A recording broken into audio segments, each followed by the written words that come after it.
وہ ٹینس تھا، بے حد ٹینس۔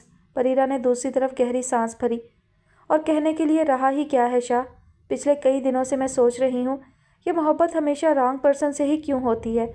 کیوں یہ احساس وہاں لے جا کر مارتا ہے انسان کو جہاں اسے پانی بھی نہ ملے؟ تمہاری طبیعت تو ٹھیک ہے؟ ہاں، بہت ٹھنڈی ہوا چل رہی ہے یہاں، اور تم تو جانتے ہو شب کے اندھیرے میں سرد ہوا کے جھونکے کیسے بے خود کرتے ہیں، ساری ساری رات جاگتے محبت کے متوالوں کو سونے ہی نہیں دیتے۔ پلیز شہروز، آج مجھ سے صرف انوشا کی باتیں کرو، اور ایک اچھی دوست سمجھ کر۔ اس کا لہجہ بہکا بہکا سا تھا۔ شہروز کے سر میں درد شروع ہو گیا۔ اس وقت کہاں ہو تم؟ ایک نظر ہاتھ پر بندھی رسٹ واچ پر ڈالتے ہوئے اس نے پوچھا تھا جب وہ بولی، پتہ نہیں، لیکن جہاں بھی ہوں محفوظ ہوں، میری فکر چھوڑو تم۔ پلیز انوشا کا بتاؤ نا، آج کل تو بہت خوش ہوگی وہ، ہے نا؟ نہیں، اسے یہاں آنے کی کوئی خوشی نہیں ہے، صرف اس کی مجبوریاں دھکیل کر لائی ہیں اسے یہاں۔ بہت برا شوہر ہے اس کا، بہت تشدد کرتا ہے اس پر۔ تب تو تمہارا دل بہت دکھتا ہوگا، مرہم تو رکھتے ہی ہوگے اس کے زخموں پر۔ وہ نہ جانے کیسے تسلی چاہتی تھی۔ شہروز پھر گہری سانس بھر کر رہ گیا۔ تمہیں کیا ہو گیا ہے بریرہ؟ ایسی تو نہیں تھی تم کبھی۔ تمہیں تو چڑیا کے بچے پر ہوا ظلم رلا دیتا تھا، پھر اب وہ تو بہن ہے تمہاری۔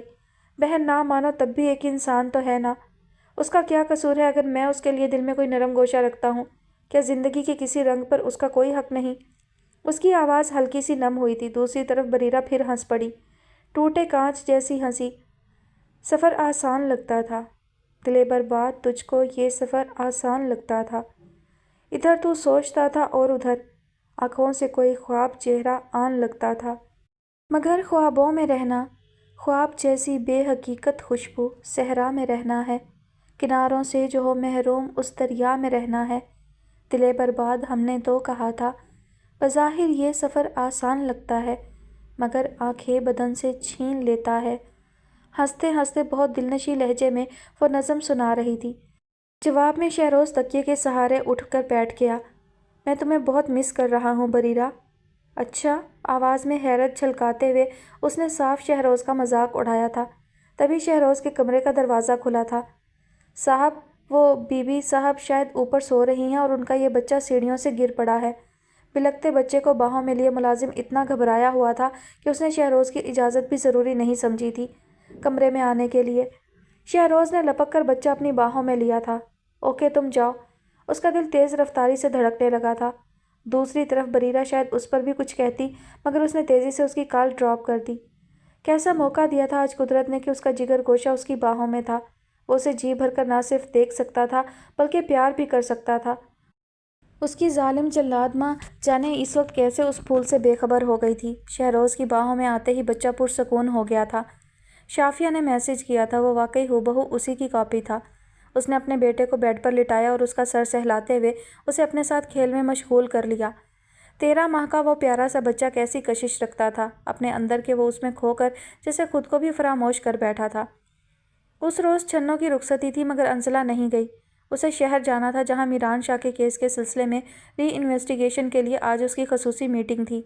تقریباً 2 گھنٹے شجاع حسن کے ساتھ میٹنگ کے بعد اس کا دل بے ساختہ میران شاہ سے ملنے کو چاہا تھا۔ تبھی وہ سینٹرل جیل کی طرف بڑھی تھی۔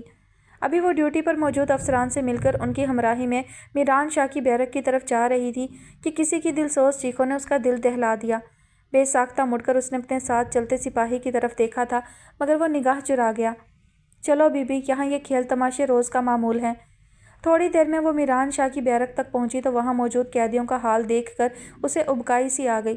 چھوٹی سی تنگ بیرک میں گنجائش سے 3 گنا زائد قیدیوں کو یوں بند کیا ہوا تھا جیسے جانوروں کے باڑے میں ایمرجنسی کے وقت گاؤں بھینسوں کو تاڑا جاتا ہے۔ سخت گرمی میں سگریٹ، پان، چرس کی بدبو شریف قیدیوں کو عذاب میں مبتلا کیے ہوئے تھی۔ اس پر افتاد یہ کہ وہاں نہ پاؤں پسار کر سونے کی جگہ تھی، نہ کھانے کو اچھا کھانا تھا اور نہ پینے کو صاف پانی۔ جو پیسہ حکومت کی طرف سے قیدیوں کے جمع خرچ کے لیے آتا تھا، وہ پیسہ اعلیٰ افسران بالا ہی بالا چٹ کر جاتے تھے۔ اس وقت بھی کھانے کا وقفہ تھا۔ انزلہ نے میران سے سامنے رکھی پلیٹ میں جو سالن اور ہاتھ میں پکڑی روٹی کا حال دیکھا تو اس کی آنکھیں آنسوؤں سے بھیگ گئیں۔ تم؟ میران کی نگاہ جو ہی اس پر پڑی تو وہ روٹی چھوڑ کر اٹھ کھڑا ہوا۔ یہ کیا کھا رہے ہو میران؟ یہ کھانا تو جانوروں کے کھانے لائق بھی نہیں ہے۔ انزلہ کی نگاہیں اس پر نہیں، اس کے کھانے پر تھیں۔ میران شرمندگی سے سر جھکا گیا۔ تو تم کیا سمجھتی ہو؟ یہاں قید میں یہ سب لوگ ان لوہے کی موٹی سلاخوں کے اندر انسان رہ گئے ہیں؟ پگلی، ہم یہ نہیں کھائیں گے تو کیا افسران مرغ مسلم دیں گے؟ لیکن یہ زیادتی ہے، تم سب لوگوں کو اس پر احتجاج کرنا چاہیے۔ اس نے پھر دہائی دی تھی۔ میران کے لبوں کو پھیکی سی مسکان چھو گئی۔ احتجاج، آزادی، حقوق، یہ سب باتیں جیل کی اس چار دیواری سے باہر اچھی لگتی ہیں انزلہ۔ یہاں آ کر تو لوگوں کی اکثریت پاگل ہو جاتی ہے یا آدھی مجرم بن جاتی ہے۔ یہاں انسان نہیں، بولتی دیواریں ہیں۔ وہ باہر جہاں سے گزر کر ابھی تم یہاں تک آئی ہو، وہاں وردی میں بیٹھا وہ قانون کا رکھوالا ہم تک پہنچنے والی ہوا سے بھی معاوضہ طلب کرتا ہے۔ یہ لوگ بہت بے درد ہیں انزلہ، یہ چیخیں سنو۔ نیا لڑکا ہے ساجد، اس کو مار رہے ہیں یہ لوگ۔ حالانکہ اس نے تو کوئی احتجاج بھی نہیں کیا تھا، صرف طبیعت کی ناسازی کے باعث یہاں کے سپرنٹینڈنٹ کی پکار کا جواب نہیں دے سکا تھا، اور دیکھ لو پچھلے آدھے گھنٹے سے الٹا لٹکا کر مار رہے ہیں اسے۔ میران پہلی بار کی نسبت اس بار بہت اداس اور بکھرا ہوا دکھائی دے رہا تھا۔ انزلہ کی گرفت بیرک کی سلاخوں پر ڈھیلی پڑ گئی۔ یہ کیسے ممکن ہے میران؟ جیل میں تو کسی بھی قیدی کو مارنے کی اجازت ہی نہیں ہے۔ یہ لوگ تو اب عدالتی رحم و کرم پر ہیں، پولیس کیسے تشدد کر سکتی ہے ان پر؟ کیا انہیں پتہ نہیں کہ بات عدالت تک پہنچ گئی تو ان کی اپنی ملازمت بھی خطرے میں پڑ سکتی ہے؟ کچھ خطرے میں نہیں پڑتا انزلہ، یہاں خطرے میں پڑتی ہے تو صرف قیدیوں کی جان یا خواتین قیدیوں کی عزت۔ ان افسران کے لیے تو یہ عمارت تفریح گاہ ہے، دکھ کا مقام ہے میران، بےحد دکھ کا مقام ہے۔ ہمیں کشمیر اور یورپ میں غیر مسلموں کے ہاتھوں پہنچنے والی اذیتوں کا ملال ہے، مگر یہاں جن کا مذہب ایک، زبان ایک، عقیدہ ایک، ملک ایک، کتاب ایک، اللہ اور اس کا رسول ایک، یہ لوگ تو ظلم و بربریت میں ان سے بھی بڑھ گئے ہیں۔ یہ تو ان سے بھی بازی لے گئے، اب کہاں جائیں، کس سے فریاد کریں؟ رب کی ذات کے سوا کوئی دیکھنے، سننے اور درد محسوس کرنے والا ہی نہیں رہا۔ وہ رو پڑی تھی۔ میران شاہ نے بے بسی سے رخ پھیر لیا۔ اب جاؤ انزلہ، مجھے اچھا نہیں لگ رہا تمہارا سب کے سامنے کھڑا ہونا۔ اوکے، میں چلتی ہوں، تمہیں صرف یہ بتانے کے لیے آئی تھی کہ تمہارے کیس کی فائل دوبارہ کھل گئی ہے۔ انشاءاللہ بہت جلد تم ان سلاخوں سے باہر ہوگے۔ باقی اماں جی کی طبیعت کچھ ٹھیک نہیں ہے، میں انہیں ابھی تک نہیں بتا سکی کہ تم زندہ ہو۔ اور ہاں، یہ میں کچھ چیزیں لائی تھی تمہارے لیے، رکھ لو۔ اچانک اسے ہاتھ میں پکڑے شاپروں کا خیال آیا تو اس نے پلٹ کر سپاہی کو دیکھا اور پھر لاک کھلوا لیا۔ ایس پی شجاع حسن کے ساتھ اچھا تعلق ہے میرا، انہی کی وجہ سے یہ لوگ اتنا تعاون کر رہے ہیں، وگرنہ یہ سب چیزیں بھی ہتھیا لیتے اور تم تک آنے بھی نہ دیتے۔ اپنا خیال رکھنا میران، اب کی آئی تو ماں جی کو ساتھ لاؤں گی۔ وہ نڈر اور بے باک تھی۔ میران نے کھانے کے شاپر اپنے دوستوں کو پکڑا کر پھر سے توجہ اس کی طرف مرکوز کر دی۔ نہیں انجو پلیز، ایسا مت کرنا، میں برداشت نہیں کروں گا۔ اوکے، لیکن اگر انہوں نے ضد کی تو میں لے آؤں گی۔ اب چلتی ہوں، خدا حافظ۔ محبت پاش نگاہوں سے اسے دیکھتی وہ پلٹی تھی اور پھر 2-3 بار چلتے چلتے پلٹ کر اسے دیکھتی وہاں سے نکل آئی۔ ایک دم سے اسے یوں لگا جیسے تھکن اس کی رگ رگ میں سوار ہو۔ ادھر گھر میں دادی اماں نے سانول کے بھائی اور بھابھی کو رشتے کے لیے صاف جواب دے کر گویا اپنے لیے خود مصیبت مول لے لی تھی۔ سائقہ کی ٹانگ کا زخم عباد کی سوچ سے زیادہ گہرا تھا۔ اس کی نہ صرف پوری ٹانگ چھل گئی تھی بلکہ ٹخنے کی ہڈی بھی اپنی جگہ سے سرک گئی تھی۔ ڈاکٹر نے اسے ہاسپٹل میں ایڈمٹ کروانے کا کہہ دیا تھا، مگر سائقہ اس کے لیے کسی طور تیار نہیں تھی۔ ایک تو اس کے پاس اتنے پیسے نہیں تھے، دوسرا اسے اپنا پول کھلنے کا بھی خدشہ تھا۔ تبھی عباد کو تقریباً ڈانٹتے ہوئے بولی، بس ٹھیک ہے نا، مجھے کوئی تکلیف نہیں ہو رہی، آپ جائیں اب۔ پہلے ہی میری وجہ سے بہت ٹائم ہو گیا، میں نہیں چاہتی کہ میری وجہ سے آپ اپنی ملازمت سے ہاتھ دھو بیٹھیں۔ مجھے ملازمت آپ سے زیادہ عزیز نہیں ہے، سمجھی آپ؟ وہ سنجیدہ اور متفکر تھا۔ سائقہ اس کے چہرے کو دیکھتی رہ گئی۔ چلیں اٹھیں، ہم ابھی ہاسپٹل چلتے ہیں۔ مجھے نہیں جانا۔ ڈاکٹر دیگر مریضوں میں مصروف ہو گیا تھا اور سائقہ اس کا فائدہ اٹھا رہی تھی۔ اوکے، مجبوراً مجھے اٹھا کر لے جانا پڑے گا کیونکہ میں آپ کو اتنی تکلیف میں نہیں دیکھ سکتا۔ وہ ازحد سنجیدہ تھا۔ سائقہ پریشان ہو گئی۔ آپ حد سے بڑھ رہے ہیں مسٹر عباد۔ وہ ضدی اور اٹل تھا۔ سائقہ کی اس کے سامنے ایک نہ چل سکی۔ اسے سب سے زیادہ فکر ہاسپٹل کے اخراجات کی تھی۔ گھر کی جو صورتحال تھی اس میں 1 روپیہ بھی اضافی خرچ کرنے کی گنجائش نہیں تھی، اور یہ بات فی الحال وہ اسے بتا بھی نہیں سکتی تھی۔ عجیب بے بسی تھی۔ جس وقت عباد نے فل سپیڈ سے گاڑی شہر کے مہنگے ترین ہاسپٹل کے قریب روکی، سائقہ کی پریشانی مزید بڑھ گئی۔ وہ اسے روکنا چاہتی تھی مگر عباد نے اس کی ایک نہ سنی اور اسپیشل وارڈ میں مہنگا ترین روم لے لیا۔ اس وقت وہ کوئی معمولی عام عاشق نہیں بلکہ عباد انڈسٹری کا مالک تھا۔ سائقہ کو سہارا دے کر گاڑی سے نکالتے ہوئے وہ کمرے میں لے آیا تھا اور اگلے ہی کچھ لمحوں میں نرسیں اس کے پاس تھیں، جبکہ وہ خود جانے کہاں چلا گیا تھا۔ سائقہ بے ہوش ہونے سے پہلے اپنے گھر والوں کو اطلاع کرنا چاہتی تھی مگر اس کا موبائل عباد کے پاس تھا، اس کا پرس اس کی گاڑی میں ہی رہ گیا تھا۔